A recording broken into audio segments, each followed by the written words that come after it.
आलीस सासूरा सासूरा ओलांडून उंबराग आलीस सासूरा सासूरा संसाराची घडी नीट नेटकी बसवणे मकी करून जादू प्रेमाची चाहुल देईल कुणी सुखाच्या क्षणी कमलते मनी फुले ही वात्सल्याची सांभाळून या सारे बंधना त्यांचे थोडी थोडी कसरत तारेवरची लाडकी सून मी ह्या घरची थोडी थोडी कसरत तारेवरची लाडकी सून मी ह्या घरची राणी मी राजाची चाहुल इवल्या स्वप्नाची जणू लेक मी लाडाची जणू लेक लाडाची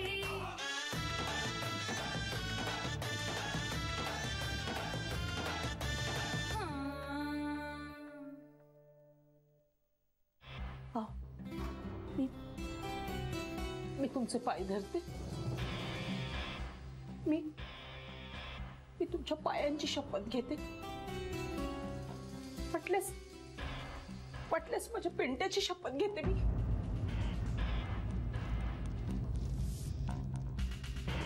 माझ्या मुलाच्या नावाने भलत्या सलत्या शपथा घ्यायच्या नाहीत.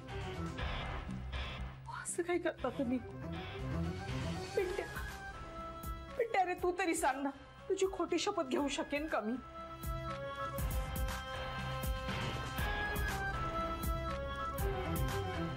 ते असं होतं प्रत्येक वेळी जानूसाठी म्हणून आपण हिला माफ करतो आणि मग एकदाच यापुढे नका करू कधीच. विश्वास नाहीये तुझ्यावरचा विश्वास उडालेला आहे. माझं चुकलं मला मान्य आहे पण एक शेवटची संधी द्या. यापुढे जानूला घरातलं कुठलंही काम करायला लावणार नाही मी सगळी कामं मी करेन. बाबा ताई कधी पण येईल आता.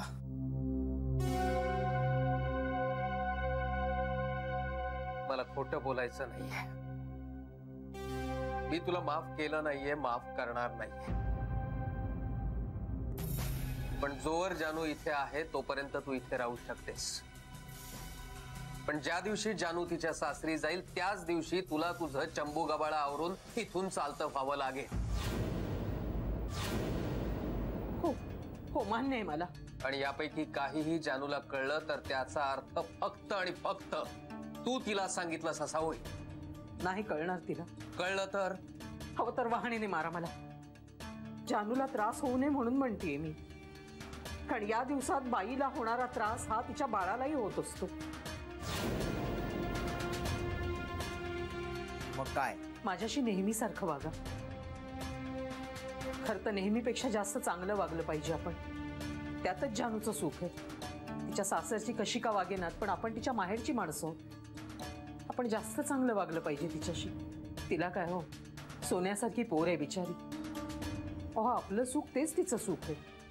तिच्यासाठी कंबर पण कसली मी तिचं बाळणपण करण्यासाठी. आणि आजपर्यंत तुमची कधीही सेवा केली नाही. ती देखील करायची आहे मला.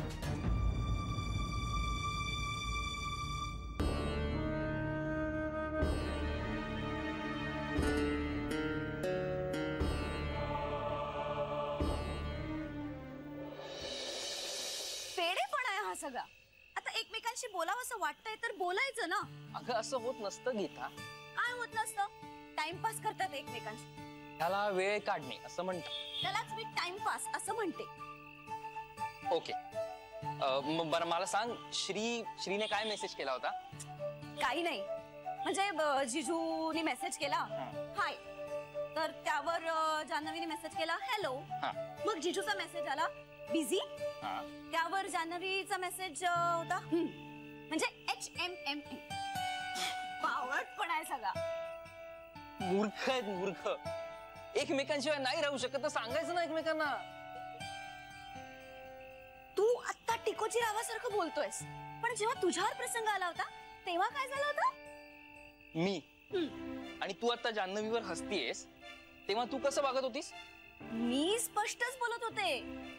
तुलाच भाव खायचा होता. नेहमी कसं तुझं बरोबर असतं का गीता. छान पडले माझ्या पत्रात. काय म्हणालास तू? आता काहीतरी म्हणालास. हा होय, माझं चुकलं. हा ते बरोबर आहे. अगं मी म्हंटल माझं चुकलं. हो मी तेच म्हणते, तुझे म्हणालास ना आता ते बरोबर आहे. हे जान्हवी, हाय. मनीषला ना माझं सगळं म्हणणं पटतंय. एक मिनिट. काय मला काय पटतंय? हेच की तुम्ही दोघांनी एकमेकांशी बोलायला पाहिजे. हा ते जान्हवी हो, तुम्ही आता एकमेकांशी बोलायला सुरुवात करा. मला पण खरं तर तसंच वाटतंय. पण आई आजींचं असं म्हणणं आहे की श्रीला ही गोष्ट कळेल ना, तो एक सोहळा असायला हवा. सोहळा? अगं म्हणजे आई आजींनी काहीतरी ठरवलंय आणि ते चांगलंच असणार याबद्दल शंकाच नाही. सोहळा म्हणजे नेमकं काय असणार आहे ते काही मला माहिती नाही अजून. पण जान्हवी म्हणजे मला असं वाटतंय की हे आता आणखीन ताणायला नको. अरे आई आजींना सगळ्या गोष्टींची कल्पना आहेच ना. हो तेही आहेच म्हणा. Wow, I am so excited. म्हणजे जेजूला जान्हवी प्रेग्नंट आहे याची न्यूज कशी कळते याबाबत. आणि मनीष तू मध्ये पचकू नकोस. गीता मला तेवढी अक्कल आहे. हो पण तुला तुझ्या बॉसचा पुळकाही आहे ना. आता तो माझा बॉस झाला का? एरवी माझा जीजू म्हणून सगळीकडे नाचत असतेस. कधी रे कधी? जान्हवी तुला सांगतो, हिचं डोकं जेव्हा ठिकाणावर असतं ना तेव्हा श्री हिचा जीजू असतो, पण जेव्हा ही माझ्यावर चिडते तेव्हा श्री माझा बॉस असतो. जान्हवी मी तुला सांगते, याच्यावर अजिबात विश्वास ठेवू नकोस. याचा काही भरोसा नाही. माझा मनीषवर पूर्ण विश्वास आहे. कळलं? तुझ्यावर विश्वास आहे याचा अर्थ माझ्यावर नाही असं नाहीये, कळलं ना? माझ्यावर तिचा विश्वास आहे. पण मी असं म्हणतच नाहीये. तू म्हणशील ना म्हणून मी तुला आधीच सांगतेय. ही कसं एक वागते? मिनिट जरा, तुम्ही दोघंही भांडणं बंद करा बघू. कळलं? मी काय केलंय का? मी नाही भांडते. हाच भांडत असतो माझ्याशी. चोराच्या उलट्या बोंबा मी. भाषा बघायची, भाषा बघ. काय म्हणाला? गीता, याला भाषा नाही म्हणत, याला म्हण म्हणतात, म्हण. बरं एक मिनिट ऐका. तुमचं भांडणं जे आहे ना ते तुमची प्रेम व्यक्त करण्याची पद्धत आहे. सो तुमचं चालू द्या. मी निघते. Bye bye. Good night. माझ्यावर चिडण्याचं काहीच कारण नाहीये ना. प्रेमाने बाय म्हणा बघू मला दोघंही. Sorry. Bye. Bye bye. Good night.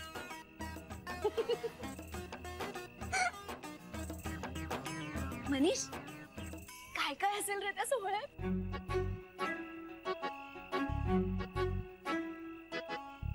मी का सांगू? हा सांगू म्हणजे तुला माहितीये? तुला माहितीये? धन्य आहेस तू गीता, धन्य आहेस. माहिती नाही तर सांगायचं ना मला माहिती नाही म्हणून. ऍटिट्यूड कशाला देतोयस?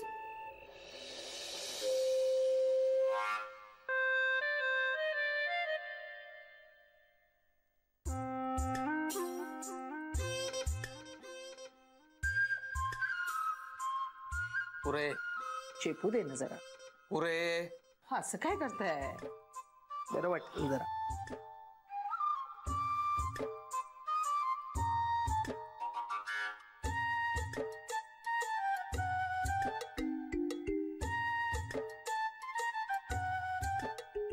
काय ग, काय म्हणत होत्या आई आजी? काही नाही, असं जनरल. तरी पण काय म्हणत काय होत्या? प्रत्येक गोष्ट आपल्याला कळलीच पाहिजे असं नाही का? हो मी फक्त सहज विचारलं. भलत्या गोष्टी डोक्यात साठवण्यापेक्षा नामस्मरण करा जरा देवाचं. हो तसंच ठरवलंय मी आता. अहो या वर्षी ना आपण पंढरपूरच्या वारीला पण जाऊया. म्हणजे तुमच्या दोघांचं भांडण मिटलं?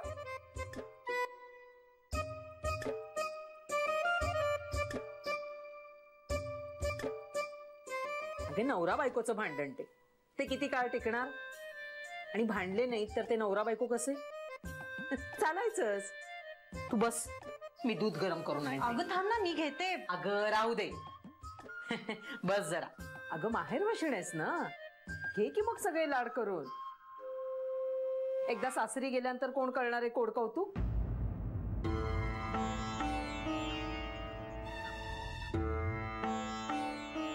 पिंट्या, जा तुझं अंथरूण घालून ठेवलेलं आहे. जा जा झोप जा. सकाळी लवकर उठायचंय ना.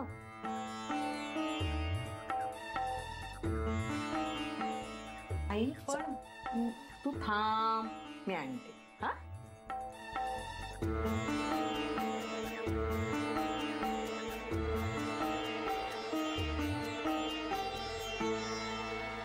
आईला काय झालंय?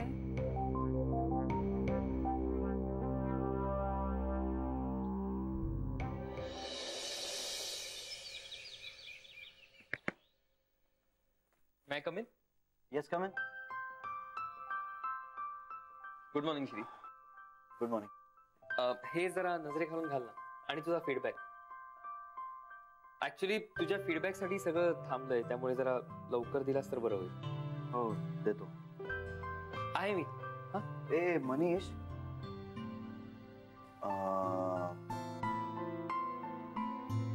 अरे म्हणजे आय एम सॉरी पण कशासाठी? म्हणजे मी तुला हे खरं विचारायला नको, पण काय? जान्हवी कशी आहे?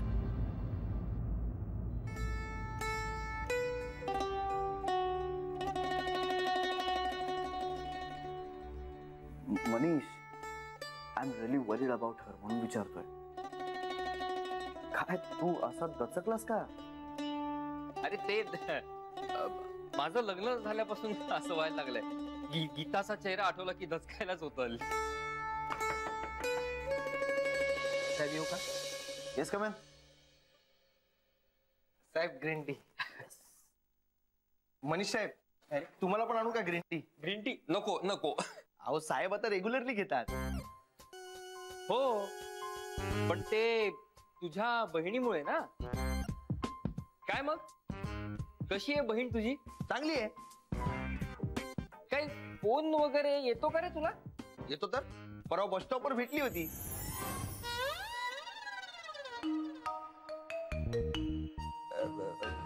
सोलापूरला. सोलापूर. सोलापूर नंदन, नाही मध्ये तू काहीतरी वेगळं म्हणाला होतास. हा काय? काय सांगितलं होतं मी? हेच काहीतरी अमरावती का अकलूज असं काहीतरी म्हणाला होतास.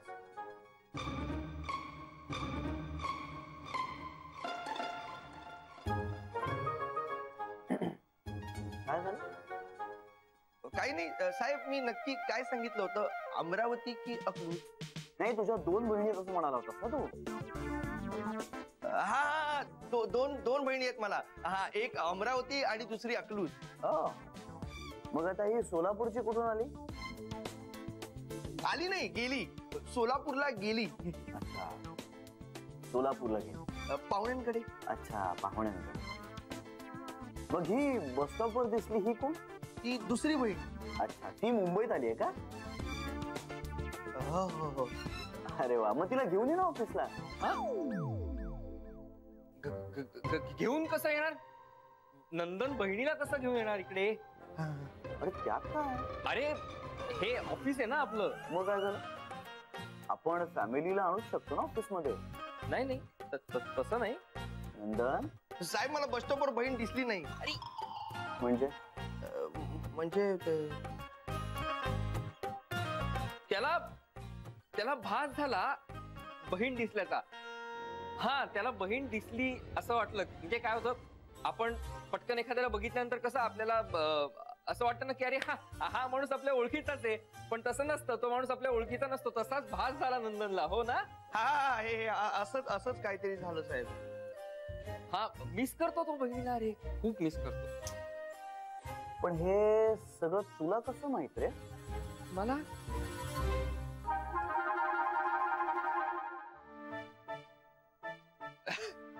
हा बाहेर मला सतत सांगत असतो. बहीण पुराण सतत चालू असतं. तू मला काय सांगत होतास? बहीण जिजू त्यांचं काय मच झाली त्यांची. नंदन मला चहा घेऊन ये प्लीज. मला वेद पाटकांना भेटायचं, मी येतो.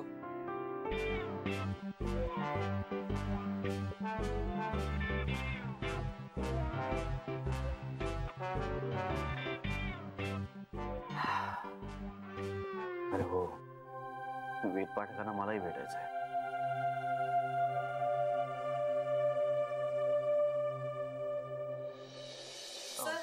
नेमकं काय म्हणायचंय? मला असं म्हणायचंय की आपली ब्रांच आहे त्याच्यापेक्षा अधिक सुंदर दिसावी म्हणून इंटिरियर बदलणं आवश्यक आहे असं मला म्हणायचंय. पण मग आपण बरोबर लिहित होतो. नाही बरोबर लिहित होतो, पण ते असे हे असं अपिअरन्स, ब्युटी वगैरे असे शब्द नकोत. का पण? नाही नकोच जान्हवी, दुसरं काहीतरी बघ, दुसरं. मग to make it look better. Look better ते असं काही नको ग. तुला सांगतो जान्हवी, डोळ्यासमोर भीषण अशा आठवणी येतात, थैथ्या नाचायला लागतात. For the complete makeover. Makeover हा शब्दच वापरू नको. डोळ्यातनं खळा टिपा व्हायला लागतील माझ्या. नको ग जान्हवी, नको. पण मग सर काय म्हणजे एवढं काय झालंय? नाही काय नाही झालं, जाऊ दे, तू सोडून दे, काही झालेलं नाही. बरं काय सांगतो तुला. अरे मनातलं मनात ठेवलं ना तर हार्ट अटॅक येतो म्हणे. थांब सांगतो तुला काय झालंय ते. जान्हवी मला एक सांग, तू कधी पार्लर मध्ये गेली होतीस? पार्लर ग, ब्युटी पार्लर. सर त्याचा आता आहे संबंध आहे. तू सांग ना, तू जातेस का पार्लर मध्ये? म्हणजे मी एकतर फार क्वचित जाते, जवळजवळ नाहीच. आणि त्यातून समजा गेलेस तर सुंदर दिसावं म्हणून. करेक्ट. म्हणजे जेव्हा तू पार्लर मधून बाहेर येतेस तेव्हा तू छान दिसत असतेस. ते मी कसं सांगणार सर? म्हणजे छान दिसत असतेस असं नाही, पण तुला छान दिसतेस असं वाटतं ना. नुसतं वाटणं स्वाभाविक आहे, पण आपण छानच दिसतोय असा वेडा आत्मविश्वास नसतो की नाही? नाही म्हणजे खरं तर मी त्याचा विचारच करत नाही एवढा. आणि स्मितुडी नेमका ह्याचाच विचार करते. सतत आपल्याला ब्युटी ट्रीटमेंटवर किती खर्च करावा लागेल हाच विचार तिच्या डोक्यात असतो. सतत ब्युटी ट्रीटमेंट. तुला सांगतो जान्हवी, रविवारच्या दिवशी घरात फिरताना सुद्धा मला भीती वाटते. एका रविवारी एका कोपऱ्यात तोंडाला हिरवं लावलेली आणि डोळ्यावर लाल चकत्या ठेवलेली आकृती बघून माझी दातखिळ बसली जान्हवी. तोंडाला फेस आला माझ्या. एकदा तर स्मितुडीच्या डोक्यातून धूर निघत होता. मला वाटलं आग लागली, म्हणून मी जाऊन पाणी ओतलं. त्याच्यावरती चिडली, माझी हेअर ट्रीटमेंट तुम्ही खराब केलीत म्हणून. तुम्हाला काहीच कसं कळत नाही. काल मी घरी होतो, ती म्हणाली मी पार्लर मध्ये जाते, मला मेकओव्हर करायचं आहे, मला वेगळं दिसायचं आहे. मी म्हटलं छा. तेवढीच घरात 2 तास शांतता. 2 तासांनी परत आली. मी दरवाजात उभा होतो. दरवाजा उघडल्या मी तिला विचारलं, का ग पार्लर बंद होतं का?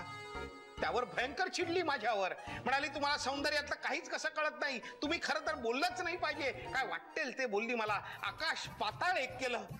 तेव्हापासून जान्हवी मनात भीती बसले. हे बँकेचं रूप सुधारण्यासाठी लेटर लिहायचं तर ते सुद्धा जमत नाहीये मला. तुला हसू येतंय ना? नाही हस जान्हवी हस. दुसऱ्याला कोणाला तरी ह्यातून आनंद मिळत असेल ना तरी मला आनंद आहे. नाही सर. नाही हस. नाही सर, म्हणजे हो म्हणजे खरं तर नाही. मी नाही हस तू. अगं तू मला हसत नाहीयेस, माझ्या परिस्थितीवर हसतीयेस, हे कळतंय मला. अगं मी सुद्धा हसतो. परवा मी माझ्या मुलाला म्हणालो, हे बघ माणसाचं कर्तृत्व महत्वाचं, बाह्य रूप महत्वाचं नसतं. त्यावर तो दिवटा हे करून हसला आणि मला म्हणाला, बाबा तुम्ही असंच म्हणणार.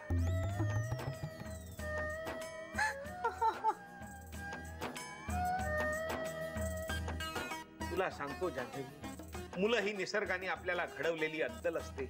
आधी लग्न, मग मुलं. निसर्गाचा सिक्वेन्स बघ. सगळं इथेच भोगून जायला लागतं जान्हवी. अरे हसतो तुझं हसायला काय जातं जान्हवी? ते माझ्या नशिबात गीता आणून ठेवली. इथे गीता, घरी स्मिता. हा माझ्या गळ्याला तात लावणार आहे. ज्या तायत दोघी त्यांनी माझी वाट लागली जान्हवी.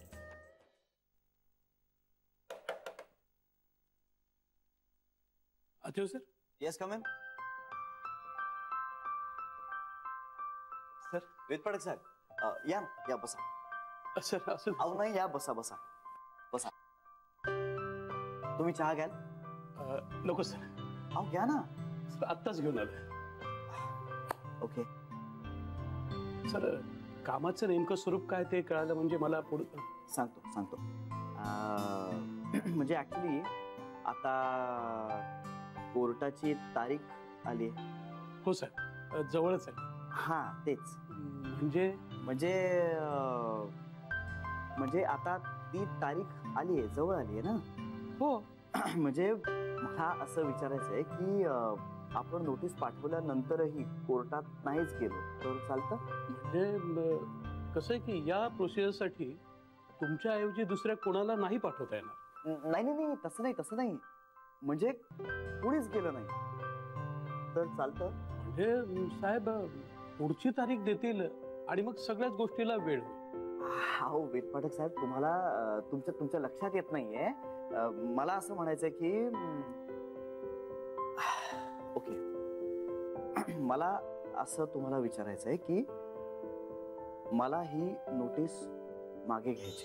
अरे म्हणजे सर की हे डिवोर्स नाही घ्यायचा आहे. डिवोर्स कॅन्सल, मला नाही घ्यायचा डिवोर्स. आता ह्या स्टेजला आपण हे असंच मध्ये सोडून देऊ शकतो की आपल्याला यासाठी सुद्धा कोर्टाची संमती लागते हे मला माहित नाहीये. डोंट वरी साहेब, याची नोटीस रिव्हर्स करता येईल का याची नक्कीच काहीतरी प्रोसिजर असेल. आम्ही वकिलाशी चर्चा करतो आणि आपल्याला ताबडतोब कळवतो. लवकरात लवकर करा, मला हे लवकरात लवकर करायचं. हो सर, अगदी आजच मी चौकशी करतो ना आपल्याला कळवतो. हा सर, येऊ सर. या, थँक्यू.